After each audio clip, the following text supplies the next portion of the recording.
बिस्मिल्लाहिर्रहमानिर्रहीम। अस्सलाम नाज़रीन, आप देखते हैं बोलता लाहौर। मेरा नाम राय साकिब है। बिफोर इट के मैं आज के टॉपिक की जानिब आऊँ, मेरे ग्लासेस। आपको पता है पूरे पाकिस्तान में आशोब चश्म एक वबा फैली हुई है और इसकी आगे फैलने में एक दूसरे से कांटेक्ट और वो बहुत चीज़ें मददगार हैं इसमें। लिहाजा बहुत कोशिश कीजिए, अपने आप को मोहतात रहिए और अपने आप को महफूज रखिए।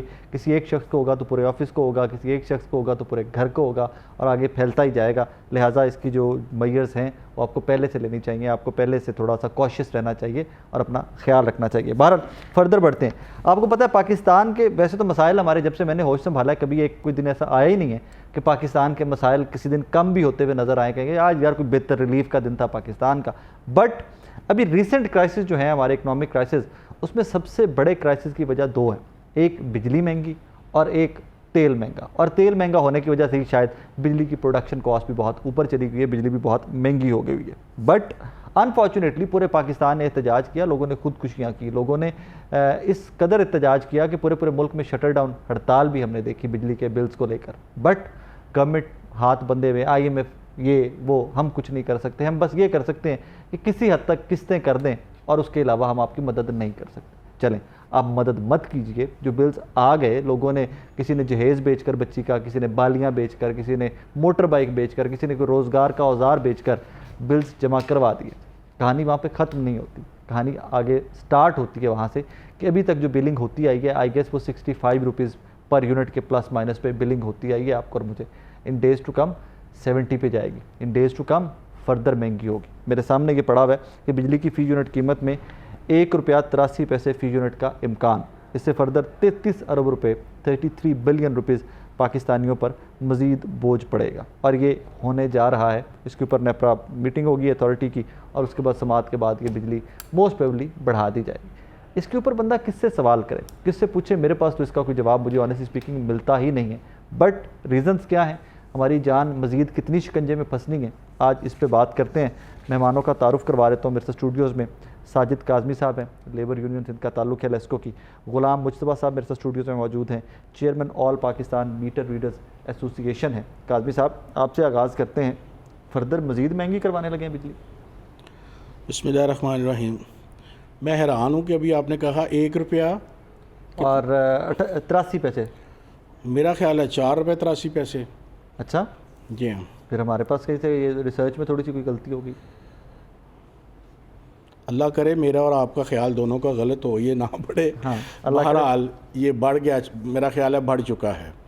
एक आध दिन में ₹3 कुछ पैसे सेमाई एडजस्टमेंट में लगेंगे, वो सेमाई में लगेंगे। अभी 1-2 दिन में ना आपको ये क्लियर हो जाएगा जी। और इसमें भी बदअखलाकी है कि ये क्लियर नहीं कर रहा। नेपरा जो है वो अपनी मर्ज़ी से जो कुछ भी कर रहा है और वो अखलाकी तौर पर इसको एडवर्टाइज़ नहीं करता, एतमाद स्टेक होल्डर्स को एतमाद में नहीं लेते। जो लुबे लुबाब ये है, इसमें जितनी मर्ज़ी बहस कर लें, ये घोरक धंधा है। मैं आज तक यही सोचता रहा हूँ, बजट गर्दी, पुलिस गर्दी, वकला गर्दी, पता नहीं क्या क्या गर्दियाँ थी। अब ये बिल गर्दी है। हाँ, बिल गर्दी ऐसे ही, नेपरा गर्दी है। नेपरा गर्दी मेरा ख्याल है इसने मुल्क को तबाह कर दिया है। सिर्फ़ एक बात जो मैं समझा हूँ, हुक्मरानों की नाअहलियत ने IMF की वजह से उसके आगे इन्होंने घुटने टेक दिए।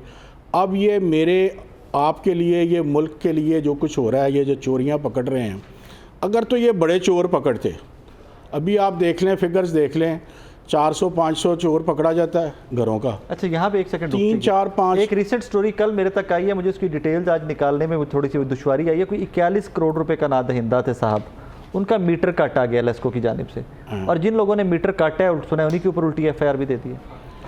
41 नहीं, मेरा ख्याल है 41 करोड़ कंफर्म, ये मुझे फिगर याद है। 41 करोड़ रुपए का कोई नादहिंदा था, उसका मीटर काटा गया। लेस्को के जिस स्टाफ ने मीटर काटा है, उल्टा उनके खिलाफ FIR। वहाँ जी वो अदालत में जाते हैं, वहाँ से बैलेफ आ जाते हैं, फिर वो ब्लैकमेलिंग होती है। वो सरकारी मुलाजम चाहे छोटा मुलाजम है या बड़ा मुलाजम है तो मुलाजिम ना, वो फिर बेचारा बचता है, तो वो तहफ़्फ़ुज़ कोई नहीं है। ये आम गलत और आम बात है कि जी पुलिस साथ है, कमिश्नर साथ है, तहसीलदार साथ है। जब आगे से रेजिस्टेंस आती है, जिनकी आप बात कर रहे हैं, तो फिर कोई साथ नहीं। डयाल गांव वाला वाक़या क्या है? हाँ जी, वो क्या वाक़या था? देखें, वो आप गए, मैं अप्रिशिएट करता हूँ कि वहाँ पर जब भी कभी हमारा मीटर रीडर या लाइनमैन जाता था तो तोप, टैंक और पता नहीं तलवारें लेके क्या क्या कुछ आ जाते थे, लेकिन कैमरे की और राय साकिब की इतनी दहशत थी कि वही अल्लाह लोग माफ़ करे, मेरी क्या दहशत होती है। तोप और टैंकों के पीछे छुप गए, वो सामने नहीं आए। लेकिन आपने भी अपनी आंखों से देखा, छोटे छोटे लोग थे, गरीब गुरबा लोग थे। आप 500 छोटा चोर पकड़ रहे हैं, 10-12 बड़े भी तो पकड़ एक लें। पकड़ लें बड़ा, 500-700 को कहीं से रखा, हाँ जी। उसमें 2-2, 4-4, 10-10 हज़ार। IMF को खुश करने के लिए, उससे किस्त लेने के लिए, वो एक बड़ी मिसल मशहूर है कि ये हुब्बे अली नहीं बुग़्ज़े मुआविया है। ये सिर्फ़ और सिर्फ अपनी किस्त लेने के लिए ये सारा ड्रामा कर रहे हैं। उसको ये IMF को भी तो कान होने चाहिए ना, आपके चैनल की वसातत से ही हो जाए कि वो जब भी कुर्बानी मांगता है छोटे लोगों से, गरीबों से मांगता है। IMF काज़मी साहब खुद कहता है कि हम छोटे लोगों की कुर्बानी नहीं मांगते, आपकी हुकूमत नहीं इनको नहीं आगे नहीं, कर देती उसने है। जब भी कुर्बानी मांगी छोटों की मांगी है। साड़ी उसने हुकूमत कभी इनकी तनख्वाहों के बारे में क्यों नहीं सोचा, इनकी मराहत के बारे में क्यों नहीं सोचा। ये जो बड़े असम्बलियों में बैठने वाले लोग हैं, सबसे बड़ी बात मैं आपके चैनल पे करके गया हूँ, IPPs वालों को किसी ने ऐसे करके हिलाया ही हो कि यार तुम लोगों के बारे में ये कहा जा रहा है, हश साइलेंस है, कोई नहीं पूछ रहा किसी को। तबाह करने वाले वो लोग हैं, पकड़ रहे हैं बेचारे गरीबों को हैं, ऐसे ही 200-400 यूनिट वालों को। ऐसे IMF की खुशी के लिए, फरंगी और अंग्रेज़ ताकत को खुश करने के लिए, जो चाहता है कि पाकिस्तान तबाह हो, ये तबाही में उसका साथ दे रहे हैं। और जो तबाही में साथ दे रहे हैं वो वतन के दोस्त नहीं हो सकते, वो दुश्मन हैं। और ये आप जितना मर्जी इसकी जमा तफरीक कर लें, ये जो इसको जहाँ तक मर्जी खींच के ले जाएं, सब झूठ है, बकवास है, मुल्क दुश्मनी है, अवाम दुश्मनी। मुश्तबा भाई कैसे हैं, खैरियत से हैं? जी बिस्मिल्लाह। सबसे पहले तो मुझे ये बताइए कि पिछले महीने के बिलों में और इस महीने के बिलों में फ़र्क कितना आने वाला है? बिस्मिल्लाहिर्रहमानिर्रहीम। पहले तो राय साकिब साहब, मैं आपका शुक्रिया अदा करता हूँ कि आपने जो मौजूदा हालात को मद्देनज़र रखते हुए मीटर रीडर कैडर को इस काबिल समझा कि हम भी इसमें हिस्सा डाल वाई सकें। नॉट? ये जो मौजूदा हालात चल रहे हैं, इसके मुताबिक तो तकरीबन से तकरीबन 10 से 15 रुपए का फ़र्क पड़ेगा पर यूनिट का। 10 से 15 रुपये? 10-15 रुपए का पर फ़र्क। मतलब अगर 10 रुपये 65 रुपये पहले कॉस्ट हमें पड़ी है जी, यूनिट की, तो अब 80 रुपये 80 रुपए पे चली जाएगी जी। लेट से कि अगर हमारा बिल 10,000 जिसका पिछले महीने आया जी, है, जी। वो इस टाइम 15 पे जाएगा, जी 15 पे जाएगी, और जिसका 25 आया है वो 35 से 40 पे 35 पे जाएगा। जाएगी। और है अभी करंट सिचुएशन जो आप निकाल के देख लें, कोई भी इलेक्ट्रिसिटी बिल निकाल के देख लें, पिछले माह का बिल वो आप देख लें और करंट जो देख लें, उस पर जो ये बिल एडजस्टमेंट की मद में जो पेमेंट लग के आ रही है वो उसी सरचार्ज का हिस्सा है। Unbelievable। मतलब 10,000 वाला जी। 15 पे करेगा, वो पिछले माह से ही लेना शुरू कर दिया गवर्नमेंट ने। उनमें लग के आएगा। ये इसमें इस महीने जो बिल आ रहे हैं, लोगों को बिल जो दिए जा रहे हैं, उसमें बिल एडजस्टमेंट की मद में वो पैसे लग के आ रहे हैं यूनिट के हिसाब से। अनबिलीवेबल। अच्छा, एक और ये आप लोगों का एक मतलब, इसको मैं आपके एंड पे फॉल्ट काउंट नहीं करूंगा, लेकिन हमने कुछ विटनेस किया है, मैं और काजमी साहब, हम तमाम लोग इकट्ठे थे उस दिन। एक यूनिट, एक मीटर हमने देखा, उसमें कोई 6 लाख के करीब ओवर चार्जिंग हुई थी, ओवर डाले गए थे यूनिट। वो किसका फॉल्ट होता है?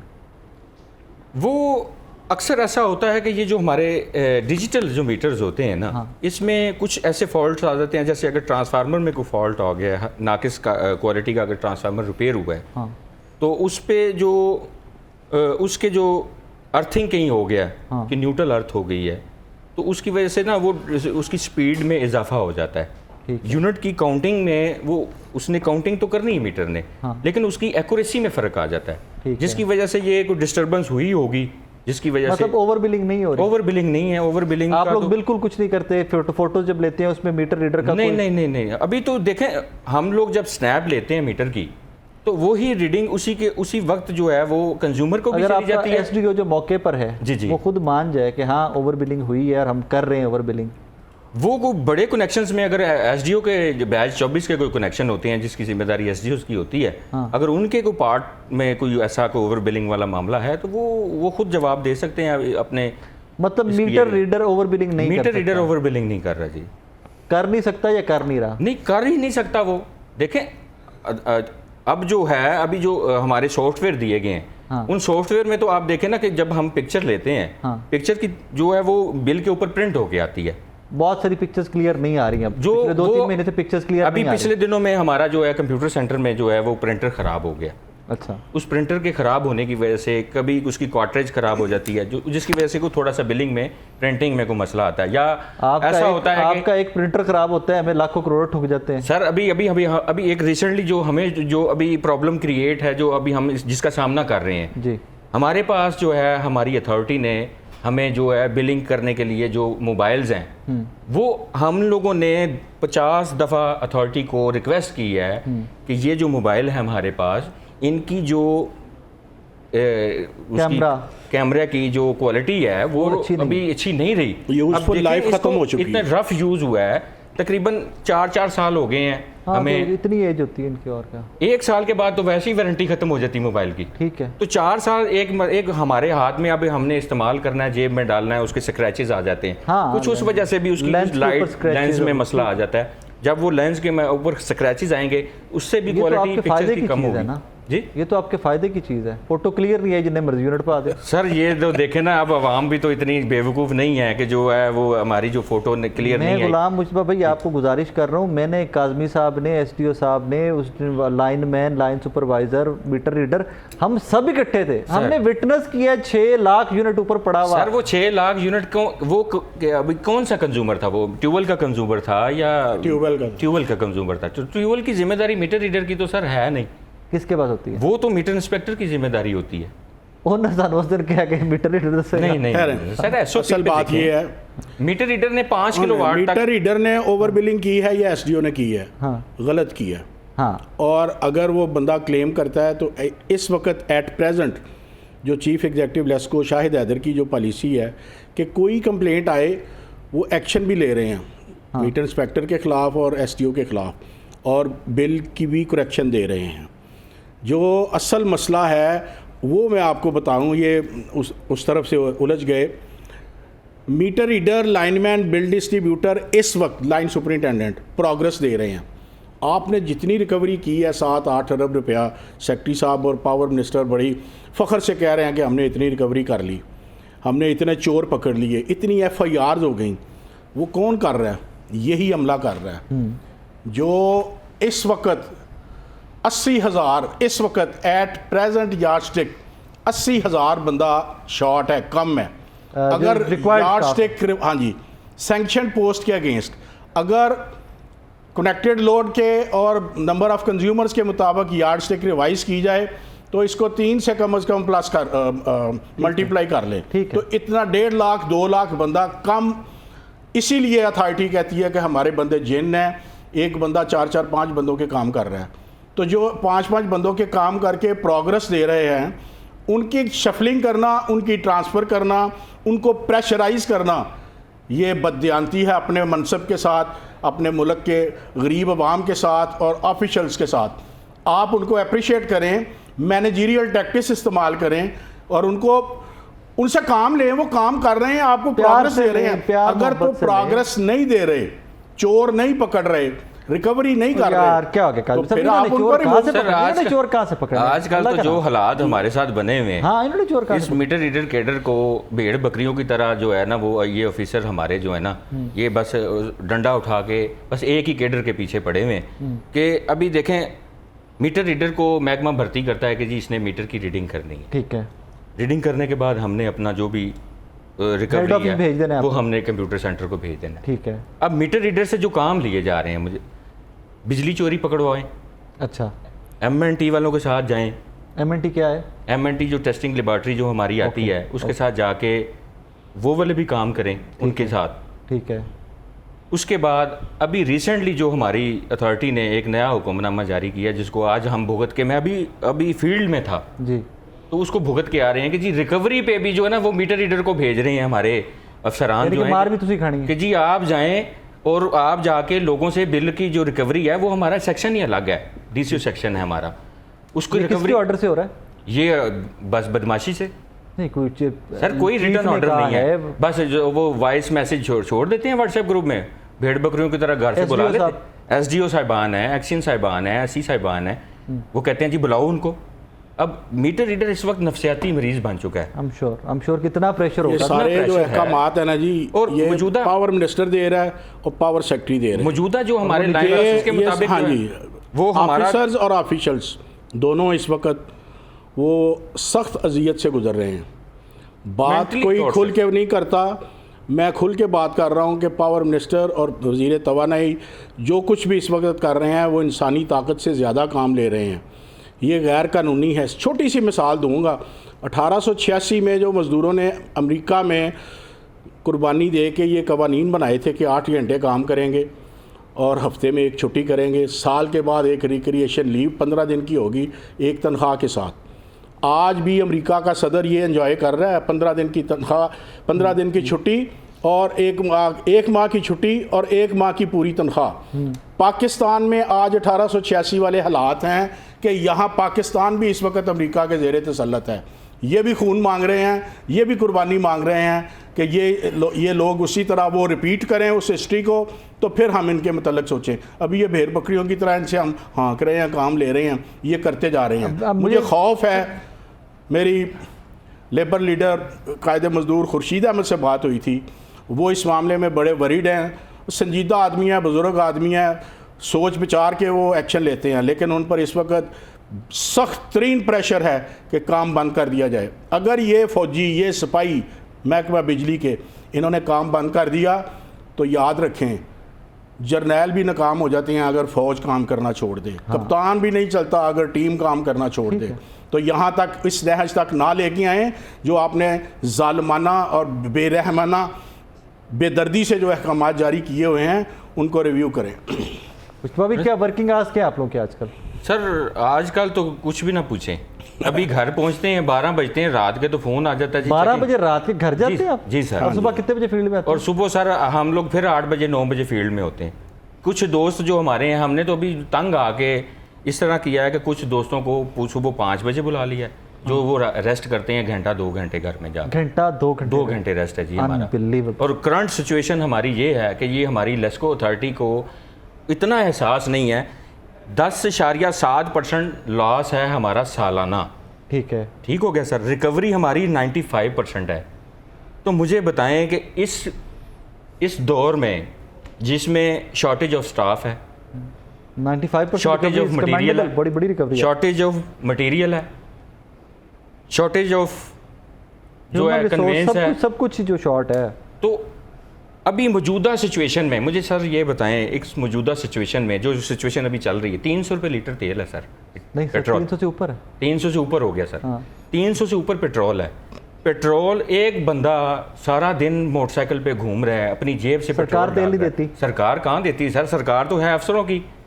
300 लीटर तेल इंजॉय कर रहे हैं। मीटर रीडर को तेल नहीं मिलता। मीटर रीडर को ना मोटरसाइकिल अपनी लेनी है उसने तेल। सर मोबाइल हम लोग अपने जेब से लेके मीटर में क्या रेवेन्यू इकट्ठा कर रहे हैं। आपकी तनख्वाह कितनी है? मेरी तनख्वाह सर इस वक्त जो है ना वो 40,000 के करीब है। आपका पेट्रोल का खर्चा कितना है? सर पेट्रोल का खर्चा 7-8 हज़ार रुपये पेट्रोल का खर्चा है। एंड पे जाके क्या करते हैं कि मांग तांग के गुजारा करते हैं सर। यही सरकारी नौकरी तक ही करना है। सर इस सरकारी नौकरी सर हम लोग तो इस वक्त जो है ना जो करंट सिचुएशन है हम अजाब में आए हैं। एक अच्छा काबिल मीटर रीडर जिसको, क्योंकि मुझे लगता है करप्शन काबिल लोग कर सकते हैं, मेरे जैसे लोग तो करप्शन भी नहीं कर सकते। एक काबिल मीटर रीडर अच्छे इंडस्ट्रियल जोन में लगाओ सर, उतो पैसे बनाना चाहे महीना किन्ने को बना लेंदा सर ये तो वो अभी इस तरह का तो हमारे सामने तो कोई ऐसा कोई मामला नहीं आए, लेकिन कुछ दोस्त हैं। इंडस्ट्री मीटर रीडर नहीं पड़ता, वो दर्जा बदर्जा काम होते हैं।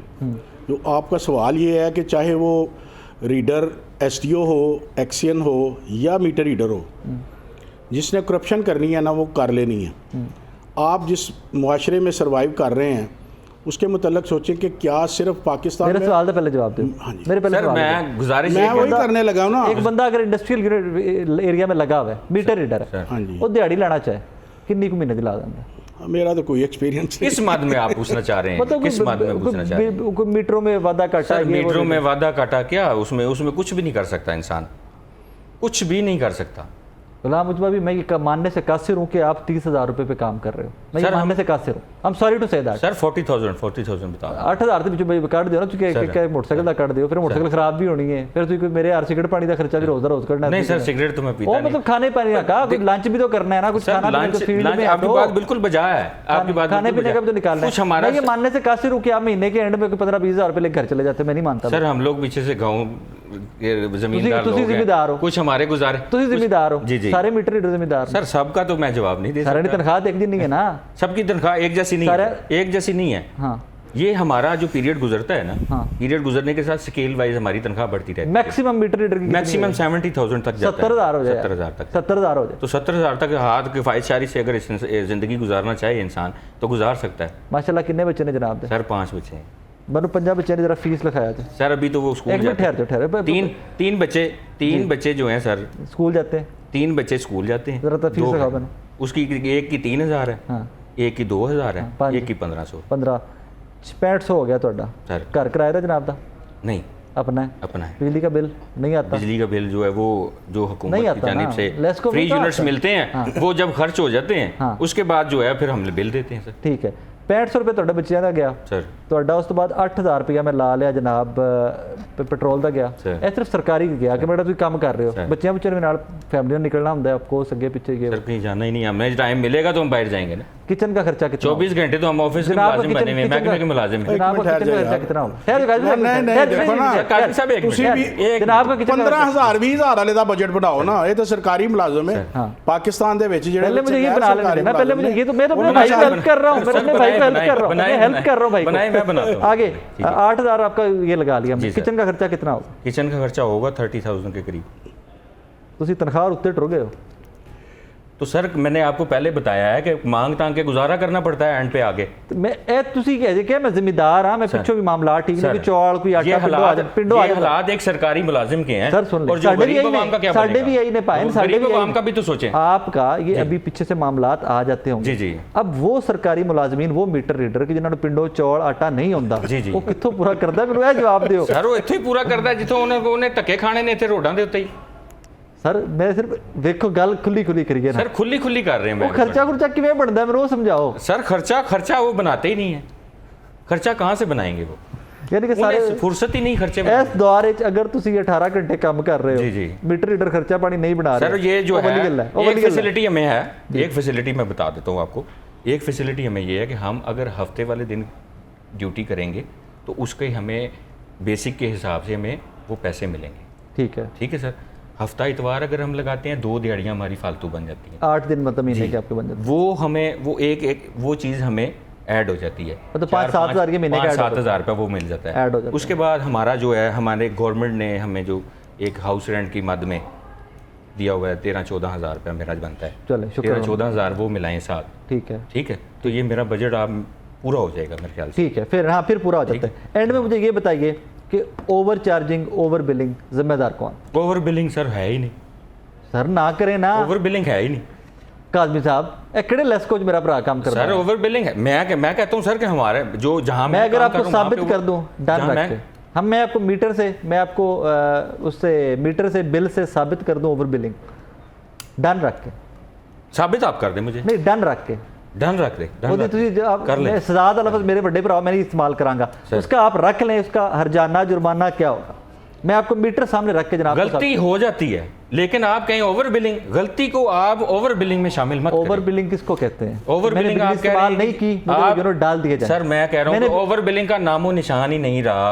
जब एक मीटर की पिक्चर उतारी, लाइन लॉसेस कहाँ से पूरे करते हैं आप लोग? Line losses sir 10.7% line losses हैं कहाँ से हमारे। पूरे करते हैं? तो लाइन लॉसेस तो वो अभी जो निज़ाम जो चल रहा है हमारा उसके हिसाब से जाएं।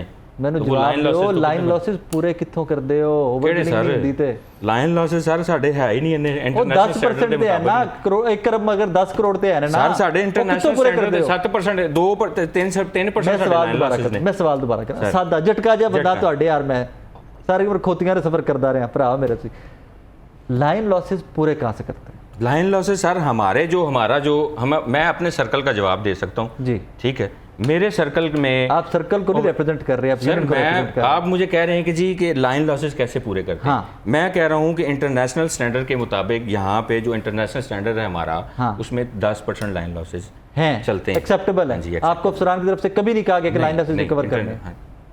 वेख लिया जी सर।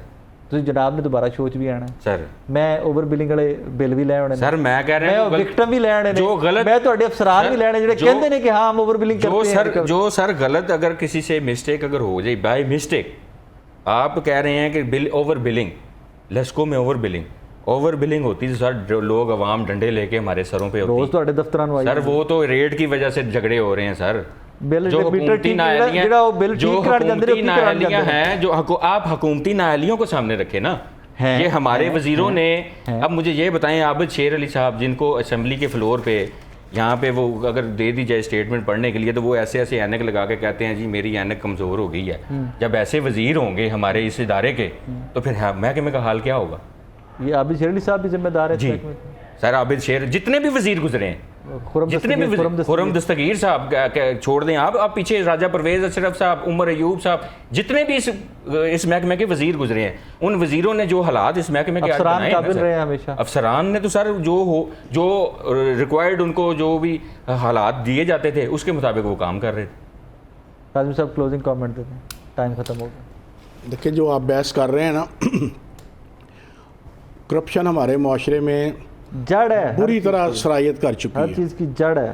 मैं किसी को ना डिफेंड कर रहा हूँ ना किसी के, मैं तो जज्बा हमेशा जज्बा हुब्बुल वतनी के तहत बात करता हूँ। ओवर बिलिंग होती रही है, लेकिन ये बरखुरदार जो जैसे बात कर रहा है, पिछले मेरा ख्याल है एक मौजूदा सीईओ और इससे पहले सीईओ चौधरी अमीन साहब, उन्होंने बड़ा इस पर स्ट्रिक्टली काम किया था और ये स्नैप रीडिंग को उन्होंने बड़ा उस पर काम किया है। ओवर बिलिंग कम है। अभी जब मैं और आप हमने वो यलगार की थी बॉर्डर पे, तो मैंने सीईओ साहब से पूछा था, तो आपने कहा था कि मैंने बड़े स्ट्रिक्ट ऑर्डर किए हैं कि जहाँ कहीं ऐसी बात सामने आए उसका बिल फ़ौरन रिवाइज़ करो। वो ऑफिस में ना भी आए तो आपको ये पॉइंट आउट हो गई है बात, तो उसका बिल रिवाइज़ करके उसको भिजवा दिया जाए। लेकिन जो बात असल जो शुरू बात मैंने की थी, मैं आखिर में भी वही कहूँगा कि ये सब मामला तय हो सकते हैं। सिस्टम हम चला रहे हैं, डिस्ट्रीब्यूशन सिस्टम हम चला रहे हैं।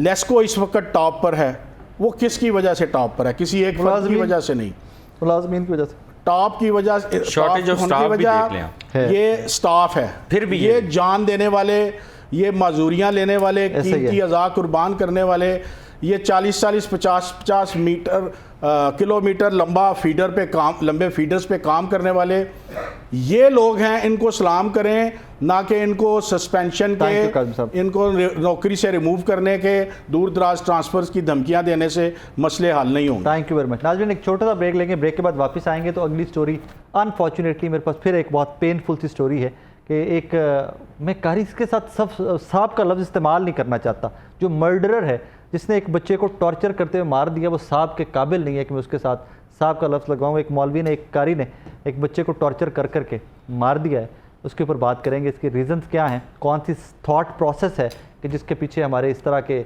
साहिबान जो हैं वो बच्चों को कत्ल करने तक पहुँचे। एक छोटा सा ब्रेक, मेरे साथ रहिए।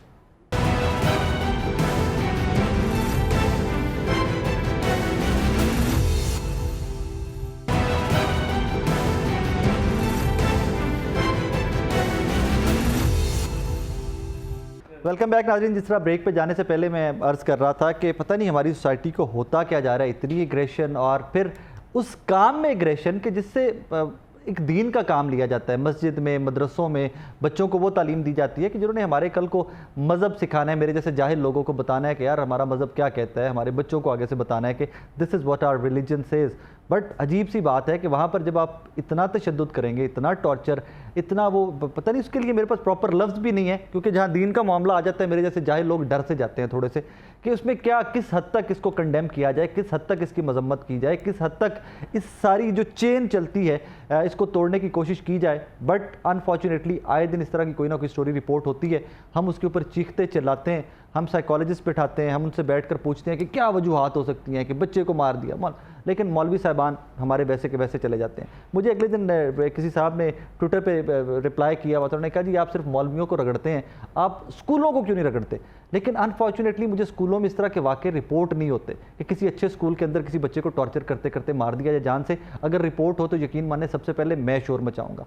किसी यूनिवर्सिटी में मुझे बता रही थी कि कोई टॉर्चर करते हुए बंदा मार दिया, कोई बच्चा मार दिया, सबसे पहले मैं शोर मचाऊंगा। अनफॉर्चुनेटली ये रेप केसेस, ये टॉर्चर एंड डेथ केसेस, ये सारे मदरसों से अनफॉर्चुनेटली बहुत ज़्यादा रिपोर्ट होते हैं। सो मुझे इसके ऊपर ज़्यादा चीखना पड़ता है। अब मैं इस एक स्पेसिफिक टॉपिक के ऊपर इतने शोज़ कर चुका हूँ कि मुझे वो इंसिडेंट, मुझे उन मौलवियों के, मुझे उन बच्चों के, उनके पेरेंट्स के, उनके फ़ोन नंबर तक याद हैं कि कहाँ क्या हुआ था। बट इवन देन ये मामलात थमते हुए नज़र नहीं आते। ऐसी एक अजीब सी स्टोरी, अंदोहनाक सी स्टोरी लाहौर में रिसेंटली रिपोर्ट हुई है। मैं पहले स्टोरी का बैकग्राउंड ले लेते हैं शाजी से, उसके बाद हम फर्दर चल के सारा यूसुफ तारड़ साहब मेरे साथ स्टूडियो में हैं, हमारे नफ्सियात हैं, उनसे पूछेंगे कि इसकी रीज़न्स क्या हैं, क्या क्या करना चाहिए, कैसे कैसे चेंजेस आएंगी। शायद रिजवी साहब हैं हमारे सीनियर रिपोर्टर हैं न्यू टेलीविजन के।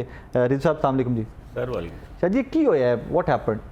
राय साहब, ये 21 सितंबर का वाक़या है कि इंतहाई अफसोसनाक वाक़या, जैसे आपने खुद भी बताया है कि पेश आया था उस दिन, जिस दिन पहले दिन बारिश हुई, बड़ी तेज़ बारिश हुई, काफ़ी पानी खड़ा हो गया। आपको पता है लाहौर पूरा तकरीबन डूबा हुआ था। रात जो 4 बजे बारिश शुरू हुई, ठीक है, वो सुबह तक होती रही। बारिश की वजह से गली मोहल्लों, मेन शाहराहें जो थी, इवन कि आपकी कैनाल ओवरफ्लो हो गई। ठीक है। अब वो जहाँ बच्चा रहता है, मिलत पारा का इलाका है, वो वहाँ उस गलियों में पानी खड़ा था। जिस जगह वो मदरसा है वो उसके सामने ग्राउंड भी है, अगर आपने उसमें देखा हो, उस ग्राउंड में भी पानी आ गया था। वो बच्चे ने बताए बगैर बारिश के पानी की वजह से छुट्टी कर ली। वो चूँकि दीनी तालीम हासिल करने जा रहा था, उसने कहा कि मेरे कपड़े, हाँ जी, मेरे कपड़े ख़राब होंगे तो इस वजह से मैं छुट्टी कर लूँ, अगले दिन चला जाऊँगा। ठीक है। जैसे ही वो 13 साल अंश जो है, 13 से 14 साल उसकी उम्र जो है, वो बता रहे हैं कि वो मदरसे में गया तो वो कारी साहब जो हैं शुएब, इंतहाई साहब का लफ्ज़ ज़रूरी था क्या इसके लिए? देखिए मैं तो साहब ही कहूँगा ना, कातिल साहब है। जी, कातिल बेशक कातिल है, कत्ल किया, एक बच्चे को नाहक कत्ल किया, जिसका कसूर कोई नहीं था, मासूम बच्चा है, उसने अपने वालिद का, वालदा का सहारा बनना था। ऐसे वालिदैन भी एट फॉल्ट होते हैं। खैर इस पे क्या बात करें, इस पे भी मैं आपको बताता हूँ कि उसका वालिद कहाँ था, सारी चीज़। मैं चूँकि आपको ने पूछा है, थोड़ा सा बैकग्राउंड मैं इसलिए बता रहा हूँ कि वो मदरसे में नहीं गया बारिश के पानी की वजह से कि मेरा वहाँ जाऊँगा, पानी, कपड़े ख़राब हो जाएंगे, गंदा पानी लगेगा, मैं पढ़ नहीं सकूँगा, तिलावत नहीं कर सकूँगा। 22 से हो सकता है ये भी खौफ हो कि अगर गंदे कपड़ों के साथ गया तो कारी फिर भी मारेगा। हो सकता है ये खौफ भी हो कि अगर इस तरह चला गया कारी फिर भी मारेगा।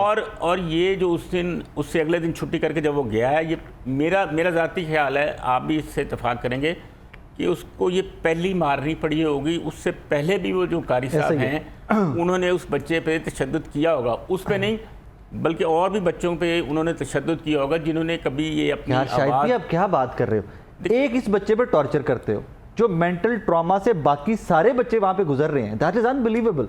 एक बच्चे को सिर्फ आप थोड़ा सा थ्रेटन भी कर दो ना, इस एज के अंडर एज को थ्रेटन भी कर दो, तो बाकी बच्चे जिस ट्रॉमा से गुजरते हैं, we can not imagine that. बिल्कुल, ये है कि ये अपनी नौयत का ये पहला वाकया नहीं, इससे पहले भी माजी में कई वाकयात हो चुके हैं। अपने करियर में बताइए कितने रिपोर्ट कर बैठे हैं आप?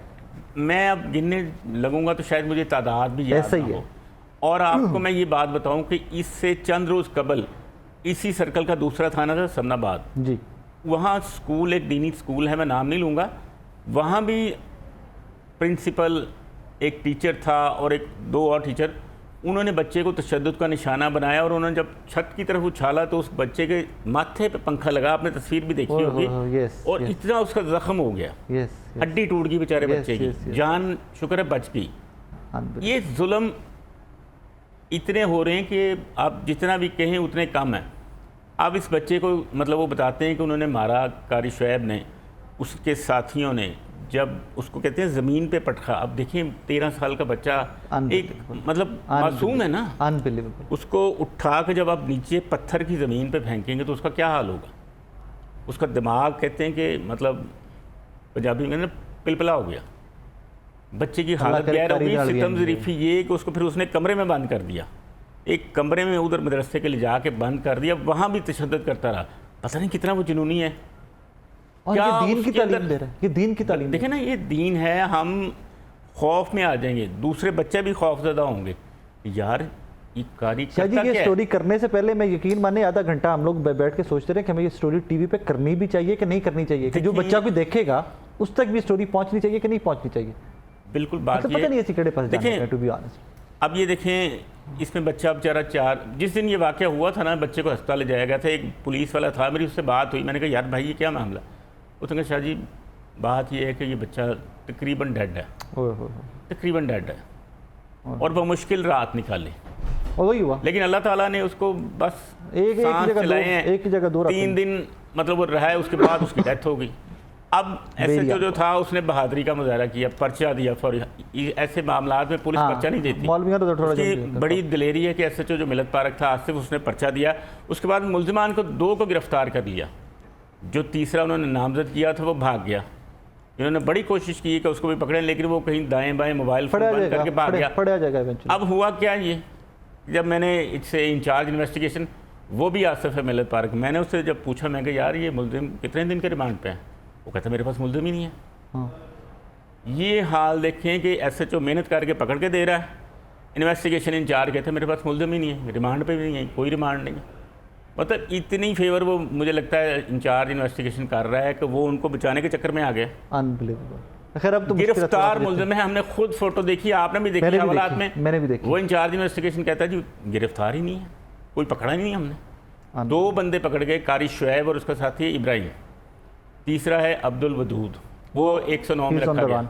अब्दुल वदूद भागा हुआ, 109 में रखा और उसने अबूरी जमानत भी करवा ली। Very well done. अब कहाँ जाएंगे आप? सायरा साहबा जी, इसके पीछे let's start with the reasons, कि रीजंस क्या होती हैं, माइंडसेट क्या होता है कि इस लेवल का टॉर्चर माइनर के साथ? माइनर के साथ हम बात शुरू करते हैं कि जिस एब्यूज़र, जिसने दूसरे को एब्यूज़ किया है, उसका अपना बचपन कैसा गुजरा था। अगर कोई नॉर्मल बंदा मेरे जैसा, आपके जैसा, अगर हम स्ट्रेस में भी हैं या हमें किसी किस्म की परेशानी है, या इवन प्लेयर के लिए हम किसी को मारते नहीं हैं, ऑफ कोर्स, अगर कोई किसी को मार रहा है तो उसने वो चीज़ कहाँ से उसके अंदर आई है, उसकी साइकोलॉजी में ये चीज़ कहाँ से आई है, उसकी साइकी कैसे डेवलप हुई है। ये साइकोलॉजी जो है वो डेवलप होती है बचपन के साथ। Abuse is a learned behaviour. Abuser जो भी होगा उसने बचपन में इस चीज़ को होते हुए देखा होगा।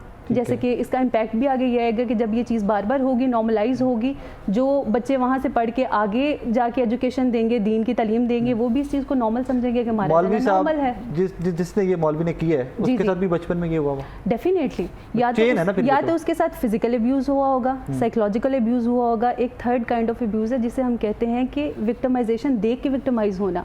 अगर बच्चे के सामने उसकी माँ को मारा जा रहा है, या सोसाइटी में हम बाहर निकलते हैं, कोई किसी को मारता है, उसको देख के जो बच्चे को ट्रॉमा आता है, वो उसको कुछ लोग प्रोसेस कर लेते हैं, जिनके वालिदैन जो हैं वो उनके साथ फ्रेंडली होते हैं, प्रोसेस कर लेते हैं। जो मौलवी साहब का बचपन क्या होगा, मौलवी साहब ने भी किसी दीनी तालीमी इदारे से ही तालीम हासिल की होगी, उन्होंने भी ये देखा होगा कि ये नॉर्मल है। अब एक मौलवी साहब जो हैं उनकी तनख्वाह भी थोड़ी है, उनकी वो रह भी लो सोशो इकोनॉमिक स्टेटस में रहे हैं, और उनके पास अब सेल्फ इस्टीम के लिए कोई चीज़ नहीं है। एक बच्चा अगर उनसे कुरान पढ़ के जाता है तो उसके घर वाले एक सूट ला के दे देते होंगे, मिठाई का डब्बा ला के दे देते होंगे, 100,000 रुपया पकड़ा देते होंगे कि हाँ ये ठीक है, बस ये करके चले जाते हैं। इनकी सैलरीज है अच्छी खासी, दे आर पेड। जी, उनकी सेल्फ इस्टीम के लिए क्या है? उनकी सेल्फ इस्टीम यही है। एब्यूज़र की सेल्फ इस्टीम वो कैसे, उसको प्लेयर किस तरह हासिल होता है? दूसरों को मार के, ओप्रेस करके। उनके लिए ये एब्यूज़ नहीं है। अगर वो ये नहीं करेंगे तो आप ये समझे कि उनकी खुराक कम होती है, उनको सुकून नहीं मिलता। दूसरों को मार के उनको सुकून हासिल होता है, दूसरों को ओप्रेस करके। जो हमारी डोमेस्टिक एब्यूज़ है उसकी भी ये साइकी है कि इंसान के पास जब उसके अपनी सेल्फ इस्टीम को बूस्ट करने के लिए ना एजुकेशन है, ना पैसे हैं, ना सोशल अप्रूवल है, कुछ भी नहीं है। भाई मेहनत करो, मेहनत करें, मेहनत करके वो लेवल का उनको क्या उसको कहते हैं प्लेयर हासिल नहीं होता। मेहनत में तो आपकी जान लगती है, लेकिन किसी को मार के। आपके पास इस तरह के कोई आते हैं इस तरह के, मुझे नहीं पता इसके लिए क्या लफ्ज़ प्रॉपर्ली, पेशेंट या पेशेंट में इसको कहूँ, या इस तरह के डिसऑर्डर वाले लोग आते हैं आपके पास? मैं इसी तरफ आ रही थी कि ये पर्सनैलिटी डिसऑर्डर है। नार्सिसिस्टिक पर्सनैलिटी डिसऑर्डर, जिसके अंदर दूसरों को ऑप्रेस करके इंसान खुद को बड़ा समझता है, तोप समझना। दूसरा एंटी सोशल के वो है ही इंसान दोस्त है ही नहीं, उसको इंसानों को वैसे ही टॉर्चर करके अच्छा लग रहा है। जी, मेरे पास ऐसे पेशेंट आते हैं। How do you treat them? How do I treat them? Personality disorder को हम पर्सनैलिटी डिसऑर्डर तब कहते हैं पहले 18 साल का जब बंदा हो जाता है और ये सिम्टम्स उसके कंटिन्यू रहते हैं, तो जब पर्सनैलिटी डिसऑर्डर 18 साल के बाद बन गया, अंग्रेज़ों की किताबें हैं, बाहर के मुल्कों की किताबें हैं, यहाँ पे तो चलो रिसर्च कम है, पर्सनैलिटी डिसऑर्डर को ट्रीट करना is near to impossible. Unbelievable.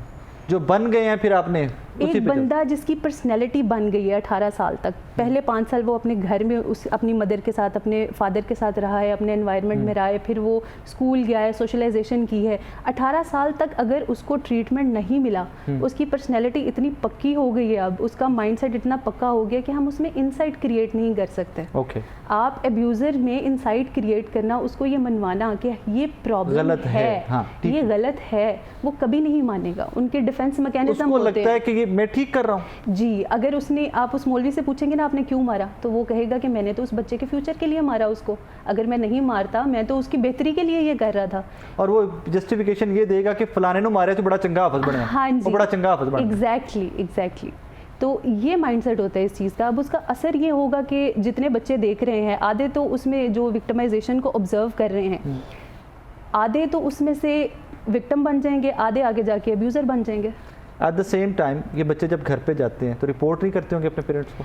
Parents को हमारे यहाँ कौन से बच्चों को हिफ्ज़ करने के लिए या कुरान पाक पढ़ने के लिए भेजा जाता है? वो बच्चे जो स्कूल में चल नहीं पा रहे, या वो बच्चे जिनके वालिदैन को ऑब्सेशन है कि हमारा बच्चा कुरान हिफ्ज़ करेगा तो हम इसके थ्रू जन्नत में जाएंगे। I personally know somebody I recently met, और वो मुझे बता रहे थे, मैंने कहा यार look I have nothing against religion and everything, आपका जाती मामला है, बट हाँ जी यार एक बच्चा आपका एक्शन में जा रहा है, एक को आपने उधर डाल दिया, मतलब वो बच्चों का वो क्या कहे, उसको बैलेंस आउट हो जाएगा। वो रेस में ना शायद पीछे रह जाए। मुझे आगे से वो साहब ने जवाब क्या दिया, मुझे कहते हैं राय साहब देखिए जी मेरा यही मुंडा मेरे जन्नत में लेके जाएगा। मैं कहा यार तू अपने जन्नत के चक्कर में मुंडे का बड़ा गलत करना पे, उसको हिफ्ज़ करवाना है घर पे करवा भाई, पढ़ा जरूर पढ़ाओ, तर्जमा पढ़ाओ कुरान का, खुद बैठो पेरेंट्स बैठो तब पढ़ाओ उसको।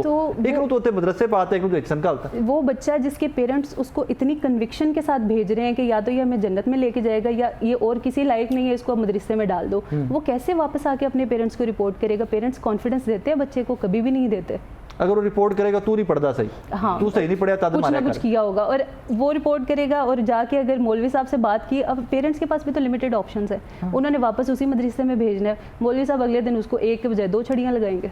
पुत्र तू घर जाके दसिया से हाँ, तो बच्चे के पास क्या ऑप्शन है? वो जज क्या करे, और वो उस जजमेंट में वो क्या सिलेक्ट कैसे कर सकते? जैसे वो एक दिन मदरसे नहीं गया, एक बच्चा जो है उसकी मेंटालिटी कितनी ग्रो की हुई है कि वो डिसीजन, उसकी डिसीजन पावर क्या है, उसने किस बेस पे डिसीजन लेना है कि मैं जाऊँ या ना जाऊँ, उसके पास तो मार ही है। अनबिलीवेबल। सोल्यूशन क्या है इसका? सोल्यूशन ये है कि बच्चों के लेवल पे मैं बात करती हूँ कि पेरेंट्स अपने बच्चों को कॉन्फिडेंस दें। Let's start with the parents, बच्चे बाद में, let's start with the parents. Parents को पहले काउंसलिंग की जरूरत है, पेरेंट्स को अवेयरनेस। ये जितने भी वाकयात हो रहे हैं, जब कोई वाकया रिपोर्ट होना शुरू हो जाता है, उसका मतलब है कि वो प्रॉब्लम सोसाइटी में प्रिवेल करना शुरू हो गया है।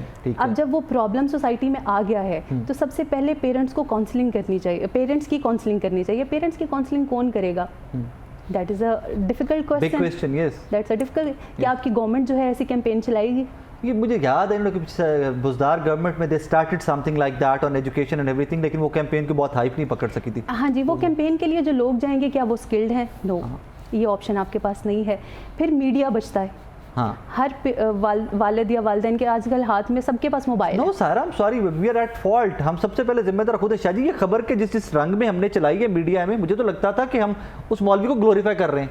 ऑनेस्टली स्पीकिंग, मुझे लग रहा था कि अब जिन बच्चों के, जिन घरों तक मोबाइल फ़ोन हर बच्चे के पास है, आपने इसकी क्लिपिंग डालनी डिजिटल मीडिया पे, ये खबर हर बच्चे तक पहुंचेगी, और जहां बच्चे तक पहुंचेगी, यार किस ट्रॉमा में से गुजर रहा है, इट्स अनबिलीवेबल।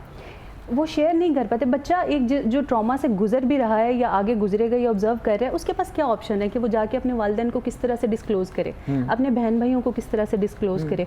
उसके बारे में अवेयरनेस हम मोस्टली मीडिया से दे सकते हैं, क्योंकि गवर्नमेंट से अगर हम देंगे भी, it will be a very time taking process, बहुत मुश्किल है। मीडिया वो चीज़ है जिसमें अवेयरनेस दी जा सकती है वालिदैन को, कि आप अपने बच्चे को इतना कॉन्फिडेंस दें कि वो बाहर अगर उसके साथ कोई इशू हो रहा है वो आके आपको बताए, किसी दूसरे के साथ हो रहा है तो आके बताए। उसके बाद आप देखें कि आपके पास सोल्यूशन है या नहीं है। ठीक है, आपके और मेरे सामने पिछले 10 सोल्यूशन हर लेवल पे पॉसिबल है। If a kid comes to parents, आके बच्चे और बाप को बता देता है कि यार मेरे साथ टीचर ने, मेरे साथ मौलवी ने ये किया है, हाँ जी, उसका स्ट्रेट वे एक सोल्यूशन है कि भाईजान you speak to them, you go to the school, you go to madrasa, talk to them. अगर नहीं रुकते पुलिस को एफआईआर करवाओ, एफआईआर करवाओ। शायद ये आपके बच्चे का नहीं, ये आपके वो पूरे नेशन का, जो अगली जनरेशन है और नेशन का सवाल है। आज आप बच्चों को कुछ नहीं सिक्योरिटी दे सको, कल को क्या परफॉर्म करेंगे वो? आप खुद उनका कॉन्फिडेंस घर से शेक कर दो कि भाई ठीक है जाओ मार खाते रहो, कोई गाली मौलवी साहब है ही नहीं।